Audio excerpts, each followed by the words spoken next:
Hello everyone, class 7th. Today we will do the question answer of chapter 4, The Ashes That Made Trees Bloom. Question number 1 is, why did the neighbors kill the dog? जो neighbors होते हैं वो dog को क्यों मार देते हैं? Answer is, the neighbors killed the dog in anger. जो dog के neighbors होते हैं वो dog को गुस्से में मार देते हैं. They have expected the dog to help them get a treasure. क्योंकि वो expect करते हैं कि dog उनको help करेगा treasure ढूंढने में, खजाना ढूंढने में. But the dog had rather taken them to a foul smelling dead kitten. लेकिन जो dog उन्हें कहाँ लेके जाता है? जहाँ पे एक मरी हुई बिल्ली दबी हुई होती है जिसमें से बहुत स्मेल आ रही होती है, और फिर गुस्से में जो नेबर्स होते हैं वो डॉग को मार देते हैं. Okay, next question is mark the right item. The old farmer and his wife love the dog. Old farmer और उसकी वाइफ डॉग को लव करते थे because it help them in their day to day work. B, as if it was their own baby. C, as they were kind to all living beings. The correct answer is B, as if it was their own baby. Okay, next question is, when the old couple became rich, they gave the dog better food. B, invited their greedy neighbors to a feast. C, lived comfortably and were generous toward their poor neighbors. The correct answer is lived comfortably and were generous toward their poor neighbors. Okay, now question number 3 is, the greedy couple borrowed the milk and the mortar to make A, rice pastry and bean sauce. B, magic ash to win rewards. C, a pile of gold. The correct answer is C, a pile of gold. जो greedy couple होते हैं वो milk को क्यों उनसे बोरो करते हैं? ताकि वो सोना उन्हें मिल सके. जिस तरह से उस ओल्ड कपल को सोना मिला था, तो वो जो ग्रीडी कपल होते हैं वो चाहते थे कि उन्हें भी उस तरह से सोना मिल पाए. Now answer the following question. Question number 1. The old farmer is a kind person. What evidence of his kindness do you find in the first 2 paragraph? जो ओल्ड फार्मर थे वो काइंड पर्सन थे. इस बात को आप किस तरह से कह सकते हैं? जो फर्स्ट 2 पैराग्राफ्स हैं चैप्टर में, उसमें किस तरह की ऐसी बातें बताई हुई हैं, एविडेंस दिए हुए हैं कि हमें पता चले कि वो काइंड पर्सन थे. तो आंसर में आप लिखेंगे, in the first paragraph it is written that the old farmer treated the dog like his own child. First paragraph में बताया हुआ है कि जो ओल्ड फार्मर था वो डॉग को अपने बच्चे की तरह ट्रीट करते थे. He will feed the dog small pieces of fish with their own chopsticks. वो डॉग को इस तरह से फीड कराते थे, खिलाते थे, फिश की छोटे छोटे पीसेस खिलाते थे और अपनी खुद की चॉपस्टिक से खिलाते थे. And offer boiled rice to him as much as he wanted. और उसको उतने बॉइल्ड राइस देते थे जितना कि उसे चाहिए होता था. The second paragraph says that to provide food to the birds, the old farmer will often turn up the surface of the ground. और सेकेंड पैराग्राफ में बताया हुआ है कि जो वो ओल्ड फार्मर थे वो बर्ड्स को भी फूड प्रोवाइड करते थे, और इस तरह से मतलब जो वो ग्राउंड में उनके लिए फूड ऑफर रखते थे और जो बर्ड्स होते थे वो वहां से खाना लेते थे. तो both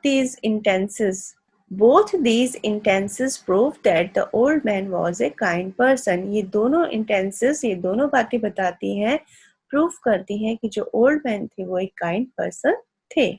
Our next question is, what did the dog do to lead the farmer to the hidden gold? जो डॉग होता है वो क्या करता है डॉग फार्मर को छुपा हुआ सोना दिखाने के लिए क्या करता है? Answer is, the dog came running towards the farmer. It kept his paws against his leg, and with its head it kept on directing towards the spot behind him. Dog क्या करता है, जल्दी से भाग के फार्मर के पास आता है और अपने पंजे उसके लेग्स में रगड़ने लगता है और उसे बताता है कि मतलब उसे डायरेक्शन देता है कि वो उसके पीछे चले। तो फिर old farmer, the old man initially ignore the dog, starting में तो जो ओल्ड मैन है वो डॉग को इग्नोर करते हैं, but it kept on whining and running to and from until the farmer followed it to the spot। तो जब लेकिन वो देखते हैं कि ये बार बार डॉग यही चाह रहा है कि मैं उसके पीछे जाऊं, डॉग भाग रहा होता है, तो फिर वो उसको फॉलो करते हैं और उस स्पॉट पे जाके पहुंच जाते हैं जहां उन्हें गोल्ड मिलता है। क्वेश्चन नंबर थर्ड के टू पार्ट्स हैं। First is how did the spirit of the dog help the farmer first. जो डॉग की जो स्पिरिट होती है, आत्मा होती है, वो फार्मर को किस तरह हेल्प करती है। और सेकंड क्वेश्चन है आपका how did it help him next, और बाद में फिर दोबारा किस तरह से हेल्प करती है। ये दोनों क्वेश्चंस के आंसर आप साथ में लिखेंगे, चाहे तो दोनों क्वेश्चन को एक साथ भी लिख सकते हैं। Answer is the spirit of the dog came in the farmers dream. जो डॉग की आत्मा है वो फार्मर के सपने में आती है and first ask him to chop the pine tree and make mortar and hand mill out of it. ठीक है, और सबसे पहले उसकी जो डॉग की आत्मा उसके सपने में आती है, वो कहती है कि पाइन ट्री को चॉप करो और उसमें एक तरह की मोटर बनाओ एंड हैंड मिल उसमें लगाओ। With the motor and mill, it gave the farmers heaps of gold।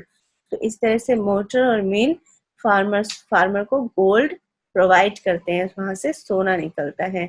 Secondly, the dog spirit again came in the farmer's dream for the second time and told the farmer to collect the ash of the motor and the mill and sprinkle it on the withered on the withered trees and they will blossom।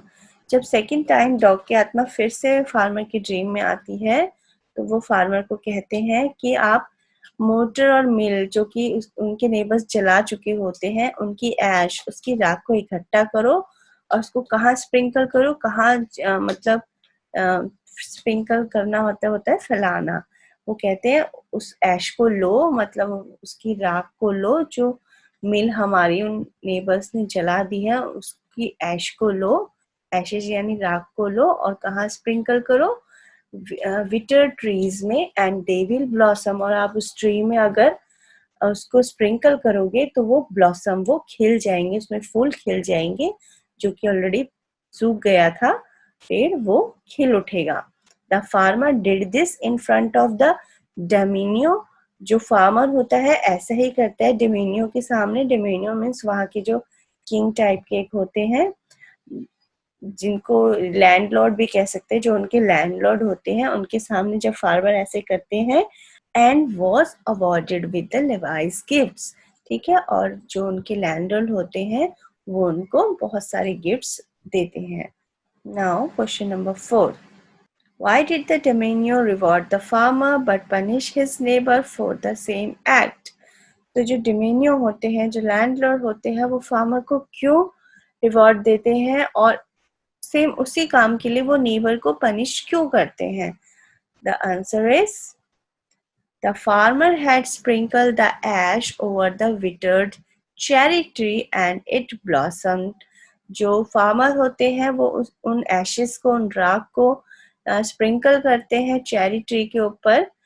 जो सूखा हुआ cherry tree होता है वो blossom, वो खिल उठता है। लेकिन डिमेनियो वाज प्लीज्ड, वो बहुत खुश होते हैं सीइंग द मिरेकल, इस तरह के मिरेकल यानी चमत्कार को देख के। And he rewarded the farmer, वो फार्मर को रिवॉर्ड करते हैं, रिवॉर्ड देते हैं।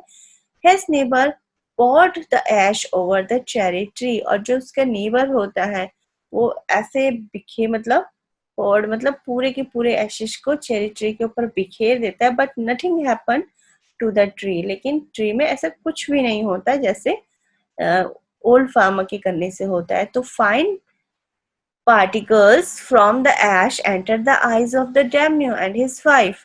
जो उस ऐश के यानी राख के जो पार्टिकल्स होते हैं वो डैम्नियो उसकी वाइफ की आईज में चले जाते हैं। They began to sneeze and cough, उनको वो छींकने और खांसने लगते हैं। This spoiled the splendour of procession and so the neighbour was punished by man of the landlord. और इसीलिए नेबर उनका जो नेबर होता है वो इस बात से बहुत मतलब उसको बहुत अच्छा नहीं लगता और वो उनको पनिश करता है. ठीक है. Okay, students, now your chapter 4 has been completed. Do it in your fair notebook. Okay, bye. Take care.